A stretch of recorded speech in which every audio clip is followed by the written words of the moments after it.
Kisah Para Rasul pasal 7 ayat 1-53. Pembelaan Stefanus. Kata imam besar, "Benarkah demikian?" Jawab Stefanus, "Hai saudara-saudara dan bapak-bapak, dengarkanlah. Allah yang Maha Mulia telah menampakkan dirinya kepada bapa leluhur kita Abraham ketika ia masih di Mesopotamia, sebelum ia menetap di Haran, dan berfirman kepadanya, 'Keluarlah dari negerimu dan dari sanak saudaramu, dan pergilah ke negeri yang akan kutunjukkan kepadamu.' Maka keluarlah ia dari negeri orang Kasdim, lalu menetap di Haran.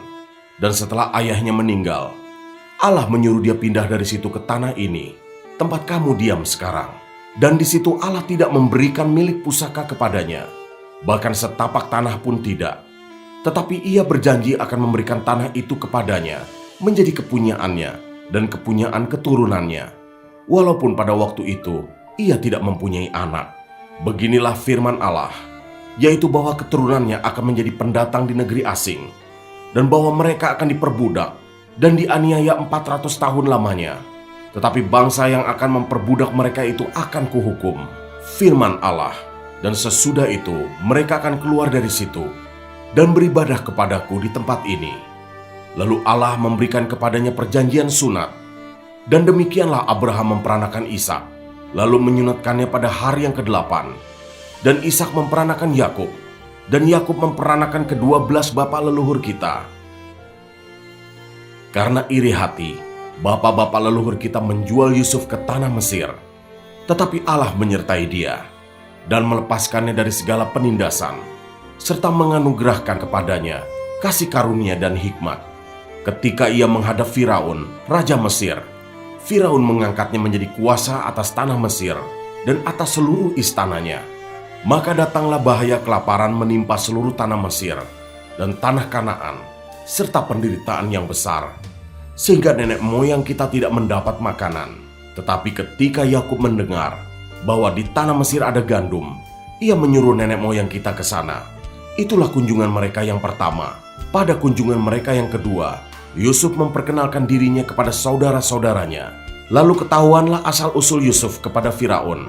Kemudian Yusuf menyuruh menjemput Yakub ayahnya dan semua sanak saudaranya, 75 jiwa banyaknya. Lalu pergilah Yakub ke tanah Mesir. Di situ ia meninggal, ia dan nenek moyang kita. Mayat mereka dipindahkan ke Sikem dan diletakkan di dalam kuburan yang telah dibeli Abraham dengan sejumlah uang perak dari anak-anak Hemor di Sikem. Tetapi makin dekat genapnya janji yang diberikan Allah kepada Abraham, makin bertambah banyaklah bangsa itu di Mesir. Sampai bangkit seorang raja lain memerintah tanah Mesir, seseorang yang tidak mengenal Yusuf. Raja itu mempergunakan tipu daya terhadap bangsa kita dan menganiaya nenek moyang kita, serta menyuruh membuang bayi mereka, supaya bangsa kita itu jangan berkembang. Pada waktu itulah Musa lahir, dan ia elok di mata Allah. 3 bulan lamanya ia diasuh di rumah ayahnya. Lalu ia dibuang, tetapi putri Firaun memungutnya dan menyuruh mengasuhnya seperti anaknya sendiri. Dan Musa dididik dalam segala hikmat orang Mesir, dan ia berkuasa dalam perkataan dan perbuatannya. Pada waktu ia berumur 40 tahun, timbullah keinginan dalam hatinya untuk mengunjungi saudara-saudaranya, yaitu orang-orang Israel. Ketika itu ia melihat seorang dianiaya oleh seorang Mesir. Lalu ia menolong dan membela orang itu dengan membunuh orang Mesir itu. Pada sangkanya saudara-saudaranya akan mengerti bahwa Allah memakai dia untuk menyelamatkan mereka. Tetapi mereka tidak mengerti. Pada keesokan harinya, ia muncul pula ketika 2 orang Israel sedang berkelahi. Lalu ia berusaha mendamaikan mereka. Katanya, "Saudara-saudara, bukankah kamu ini bersaudara? Mengapakah kamu saling menganiaya?"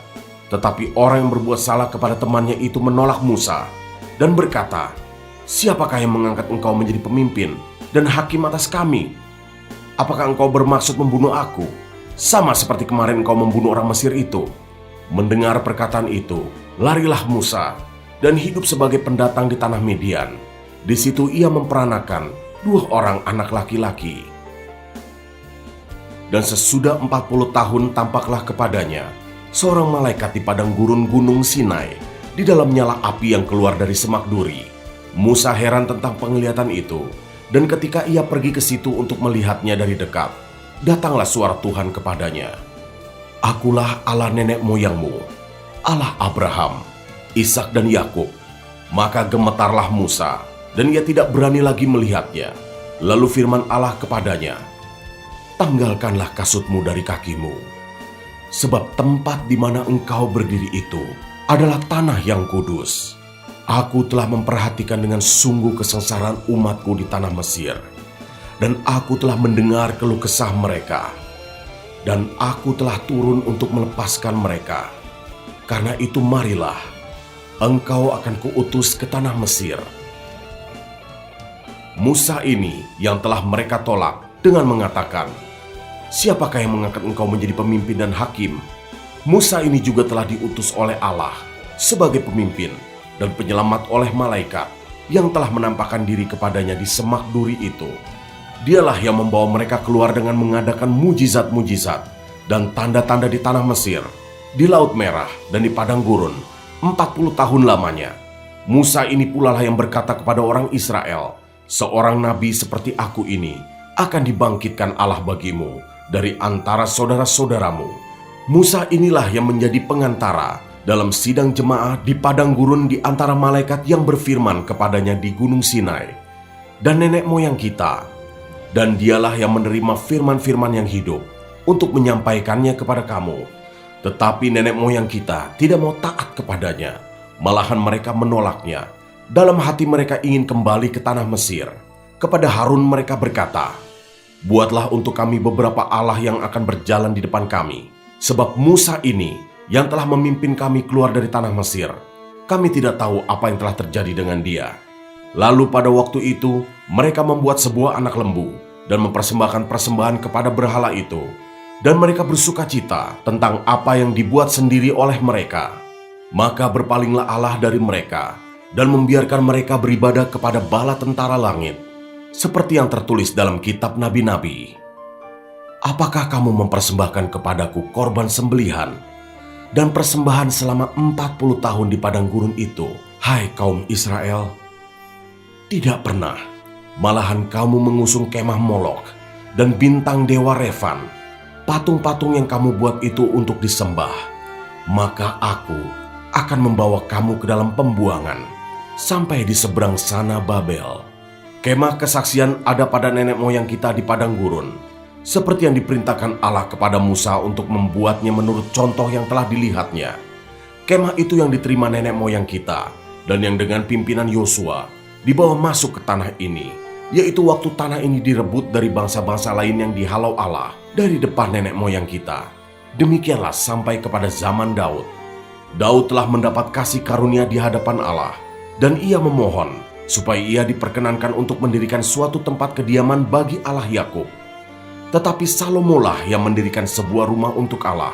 Tetapi yang Maha Tinggi tidak diam di dalam apa yang dibuat oleh tangan manusia, seperti yang dikatakan oleh Nabi.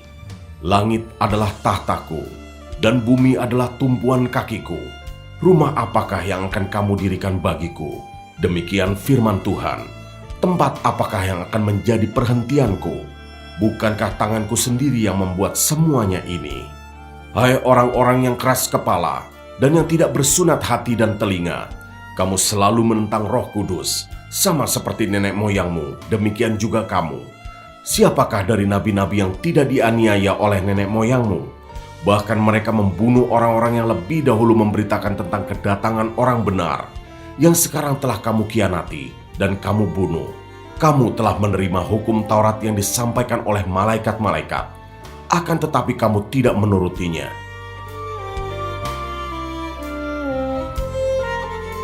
Ayat 54 sampai 60. Stefanus dibunuh, Saulus hadir. Ketika anggota-anggota mahkamah agama itu mendengar semuanya itu, sangat tertusuk hati mereka. Maka mereka menyambutnya dengan gertakan gigi. Tetapi Stefanus yang penuh dengan Roh Kudus menatap ke langit, lalu melihat kemuliaan Allah dan Yesus berdiri di sebelah kanan Allah. Lalu katanya, sungguh, aku melihat langit terbuka dan Anak Manusia berdiri di sebelah kanan Allah. Maka berteriak-teriaklah mereka dan sambil menutup telinga serentak menyerbu dia. Mereka menyeret dia keluar kota, lalu melemparinya, dan saksi-saksi meletakkan jubah mereka di depan kaki seorang muda yang bernama Saulus. Sedang mereka melemparinya, Stefanus berdoa, katanya, "Ya Tuhan Yesus, terimalah rohku." Sambil berlutut ia berseru dengan suara nyaring, "Tuhan, janganlah tanggungkan dosa ini kepada mereka." Dan dengan perkataan itu, meninggallah ia.